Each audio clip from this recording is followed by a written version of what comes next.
Hello, it's me again. It's Grunso Monkey. How are you? How are you? It's time for more letters around the world, and today it's for the letter G. I was very surprised when I found this one because I wasn't aware it was actually a city in its own right. We're travelling over to Australia and we're going to the city of Gold Coast. Disappointingly, there's no flag for the Gold Coast. Zoom in on this flag anyway though. Zoom, zoom, zoom, zoom, zoom. And there's no flag for the Gold Coast itself. So today we have the flag of Queensland. The Gold Coast is situated right in the very corner of Queensland on the east coast of Australia, and it's almost touching the border with South Wales. So that's the flag we have today. I do like making my flags though. The Gold Coast is the 6th largest sea in Australia, with sunny subtropical climates twinned with nearly 43 miles of coastline and beaches, which became very favourable with tourists in the 80s. We'll get to that. Originally, the town was called the South Coast because it was south of Brisbane, and the term Gold Coast referred to overinflated prices in the area for real estate and goods and services and things. Initially, this was considered derogatory, and it also became later an attractive way to refer to the holiday strip between Southport and Coolangatta. I hope I've pronounced that correctly. Coolangatta. Local businesses began to adopt it in the name of their businesses.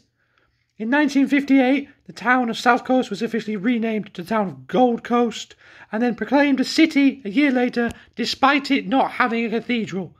Apparently, it's in the rules. If you want to be a city, you have to have a cathedral. That is in the rules. I've read the rules, don't understand the rules, but it's in the rules. So yeah, there's no cathedral, but it's still called a city. In 1980s, I mentioned the 1980s earlier, there was a boom in tourism and it became the second most populated area in Queensland after the city of Brisbane, which is the state capital. The Gold Coast area itself, as opposed to the city of Gold Coast, work with me here, keep up with me, I know it's complicated. There is an area called the Gold Coast, and within the area of the Gold Coast, there is the city of Gold Coast. Yes, we're doing both now. We're doing both of them. About half of this landscape is covered in forests, including small patches of ancient rainforests and some eucalyptus trees as well. Also remain small remnants of pine forest from 1950s and 1960s. They were plantations that were planted under the encouragement of the Commonwealth government. Presumably, you get a bit of a tax kickback for planting some trees. To the west lies an area known as the Gold Coast Hinterland, which contains an area of around 60 square miles protected by Lamington National Park. This area is listed as a World Heritage Area, recognition of its, I'm quoting this now, outstanding geological features displayed around shield volcanic craters and a high number of rare and threatened rainforest species.